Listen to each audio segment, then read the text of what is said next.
Hey everybody, welcome to Bobby Builds It. We got a quick and easy one today, getting ready for Mother's Day. I bet if you're like me, you've got thousands of pictures on your iCloud or Google Photos or however you use, just sitting there. You get those things printed out and we're going to make a way to display it. Stick around. I got this idea from Daniel at Bearded Viking and Tim at NuKraft Woodworks, two separate videos. If I can't find the actual videos, I will at least have links down to their channels in the description. Check that out. So what we're going to use. We're going to make with this piece of a 2x4. I think it's 14 inches long or something. Alternatively, you can get some fairing strips from the hardware store and some of these paint stirrers. Some of the tools we're going to use a table saw. I'm going to use this thin rip jig. I'll show you how to do that in a second. Got some of these tiny little clothespins, fishing line, some of these setup blocks that I'm going to use along with this thin rip jig, some glue. I'm not sure what all else. I'll have links to things down below if you want to check those out. So here is a closer look at the thin rip jig. The idea behind it is when you're making repeatable, really thin cuts, according to the table saw, that right there is a 1/4 of an inch cut.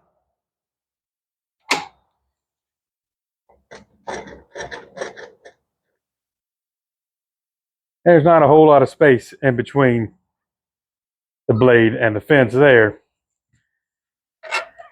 You're not going to use one of these push sticks for that.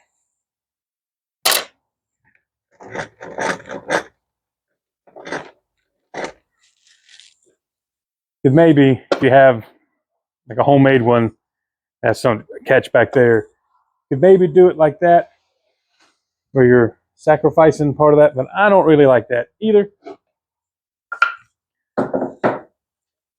So I learned about these. This one in particular, I don't love because it doesn't have a continuous bar right there behind it. And the scale is backwards. That's all right. I'm never going to use that to measure anyway. And I can get it finagled and get it in there. First world problems, if you will.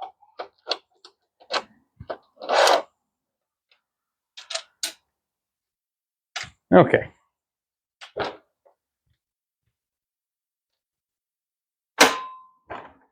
The fence moved back out of the way. And oh, the saw is absolutely unplugged for all this.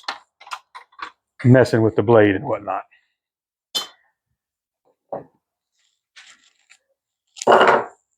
First thing I'm going to do is set my height.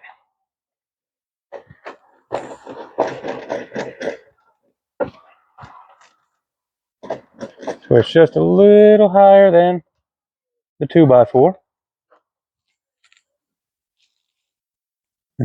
I'm actually going to cut and keep these rounded edges, and I want those to be a little more than a 1/4 of an inch.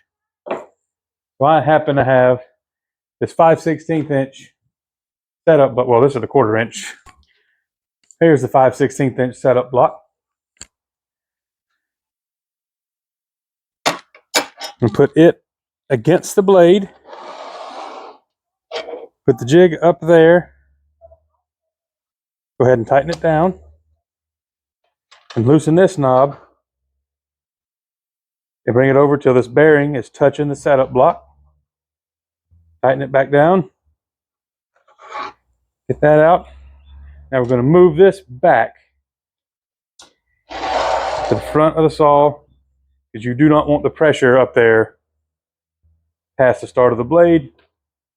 You'll greatly increase your risk of kickback. Now that is set up. We're going to put the board on the bearing, move the fence till it's touching, lock it down, and there you go. Now, some of these have bearings that won't roll backwards. That's not what I have. Then, after you make the first cut, you leave this alone. You just move the fence and reset it. Let's go through making the cut.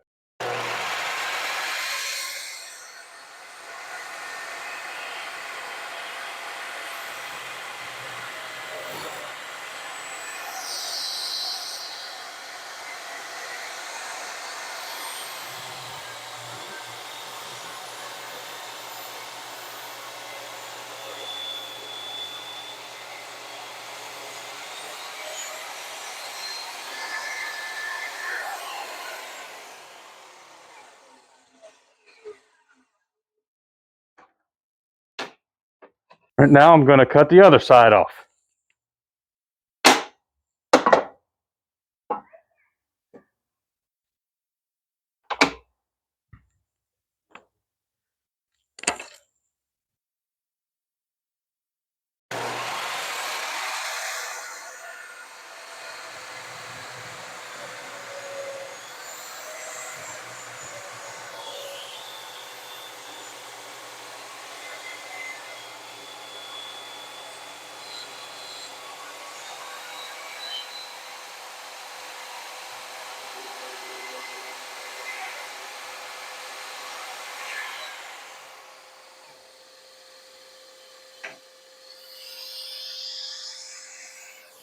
Now I want to reset the thin rip jig to the 1/4 inch.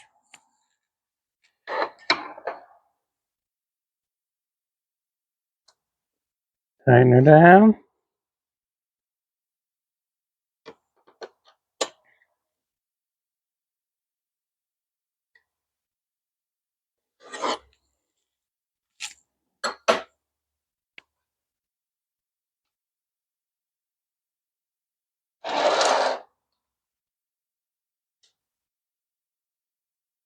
Now I want to cut 2 more strips with the board still being this length.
Now we're going to take what's left of the 2x4 and cut it off at about 10 inches. This doesn't have to be super exact for what we're going for.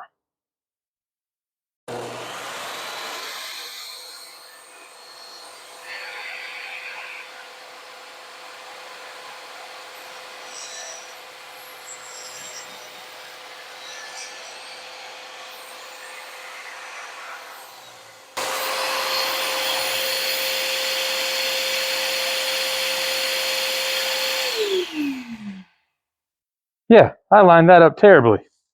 That's why, if it really matters, you set it up a little bit. I have this 10-inch or whatever in the world it came out to with me messing it up like that inch piece. It is 1 15/16 inch wide. This is set up at 1/4 of an inch. The blade is 1/8 of an inch. So we've got 3/8 of an inch cuts. I think we can get, if I'm doing math right, 4 and have a little bit left over. We'll see how hairy that gets with how close everything is. I might have to stop. But let's just cut as many passes as we can.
Got 3 passes made.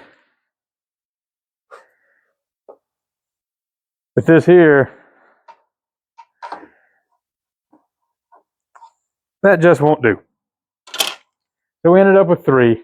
Probably could have mathed that out a little bit better, but we're just gonna stick with that. You'll get the idea of what I'm trying to accomplish when we get done. Well, the cutting part is over. You should have 2 of these pieces with no round over, and mine are 14 or so inches.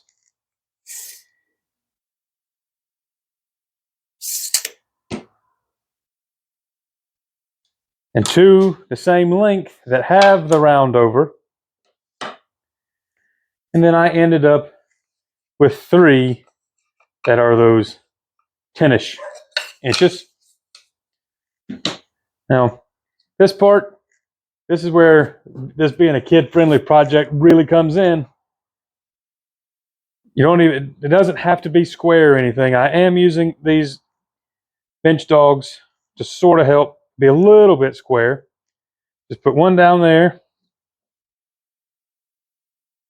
I'm going to use these 2 rounded over pieces to just sort of set up this bottom one.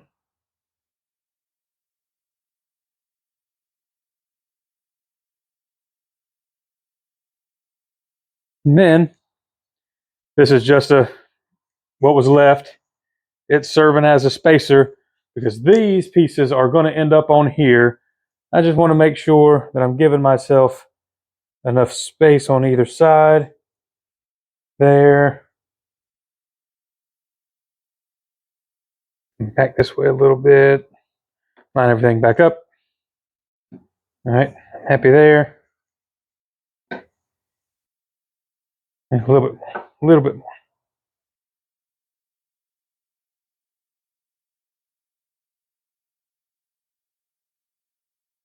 Like I say, you just need to have enough space for these on the ends. Put it back to kind of hold things in place.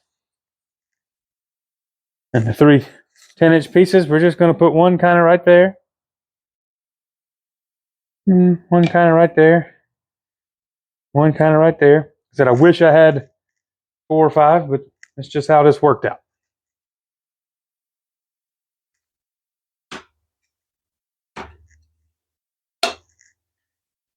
And just take your one and put just a little bit of glue. Don't need very much here. Just not really trying to hold a whole lot together. And just gonna drop this guy just right down there. Give it a little bit of a rub to help set up.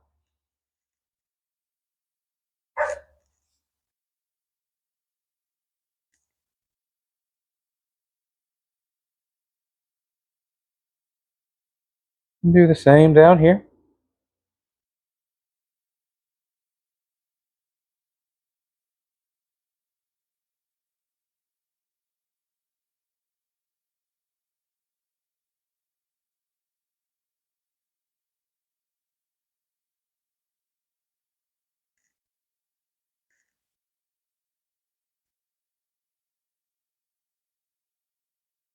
And then one more time.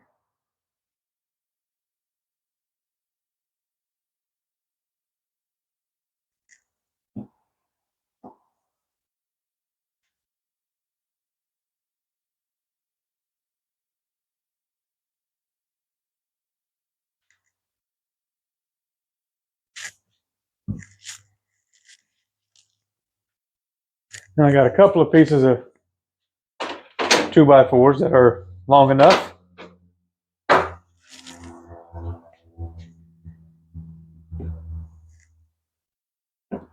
And we'll just do that to give a little bit of pressure. Let that sit for a little bit.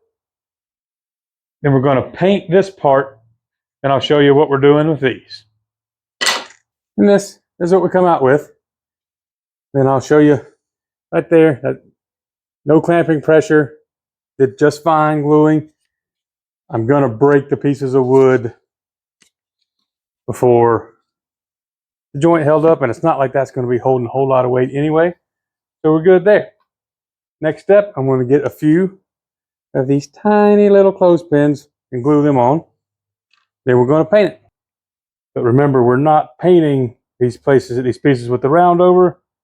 I'm just going to mark where they land, just like that. Tape them up. Let's put some masking tape where my pencil marks are.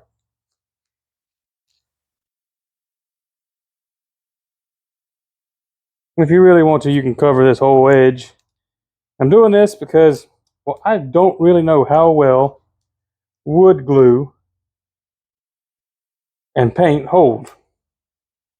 I know paint is going to make the wood less porous, nothing to soak up into. And I don't want to steer anybody wrong, so that's why we're just going to do this. All right, now I'm going to spray paint it. Now while the paint is drying on the rest of it, I'm going to take some walnut stain that I had around and stain these two pieces with the round over, because I want some contrast in these pieces and the others. And if you can guess what I'm going for here, put it down in the comments.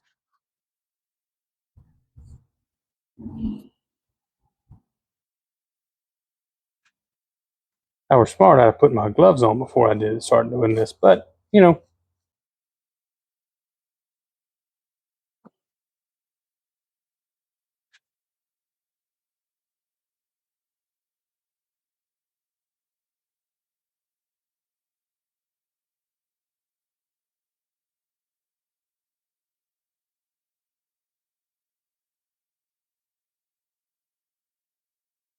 And I am going to get some gloves before I try to wipe this stuff off. That's better.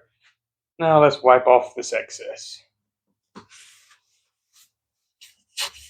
And normally, if you're staining something like pine, you would use some sort of conditioner beforehand to make it absorb more evenly.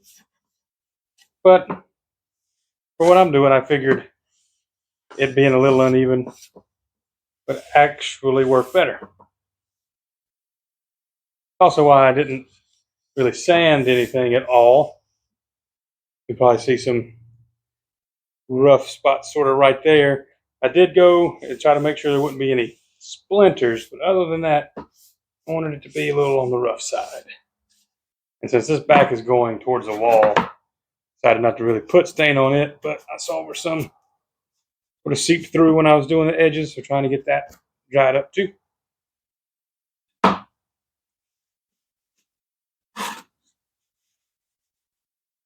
Okay. I think we're ready to go for that. Now I just need to let everything dry for a little while. I've waited an hour and a half or so. Everything's dry enough to touch now anyway. At least it seems to be. Joke's on me if it's not. All right. So these, I was a little worried spray painting would mess these up, but they still work. Just take this tape off of there. A little bit bled through.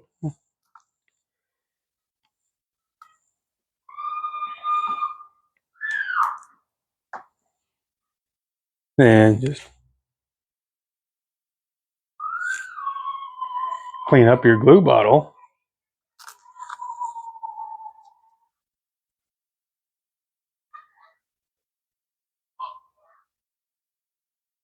Ooh, that might be too much.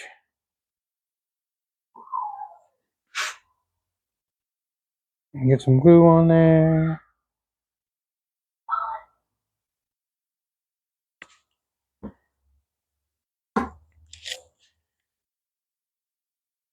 All right, we're just gonna put these right on the edge there. We'll do the rub joint again. Just try to get them lined up on the edge. Like I said, it does not need to be right on square, and you're doing this with your kids or something, just, let them make mistakes. It's all right. Okay, there's one. And there's two.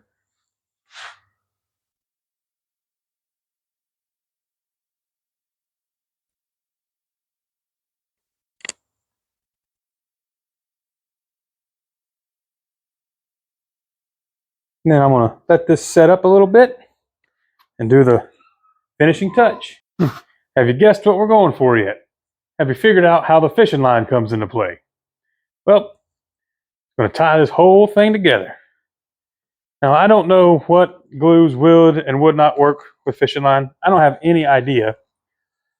So I'm not going to use that. I'm just going to use some staples. Make sure I push down hard enough.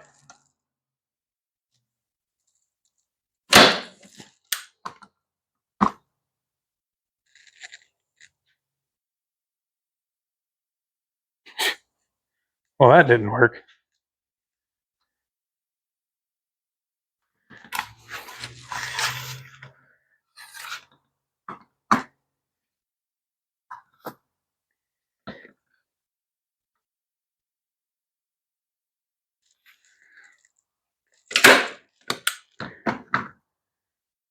That one did.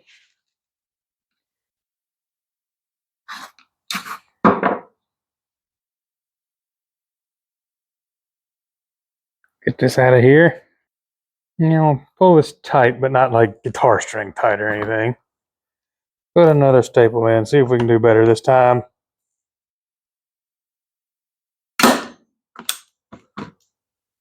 Yay!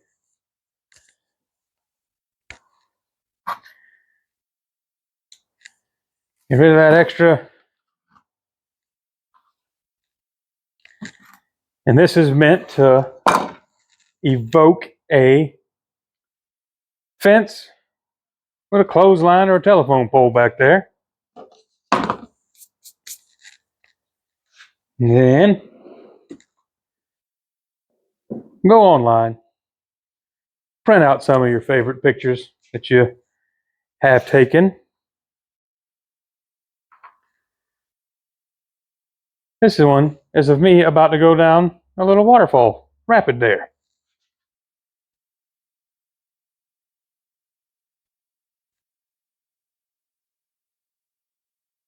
There's me a little bit further down that rapid.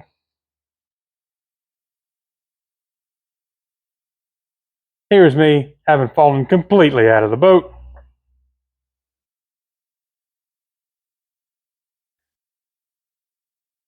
And there's the boat just empty. My head's right there.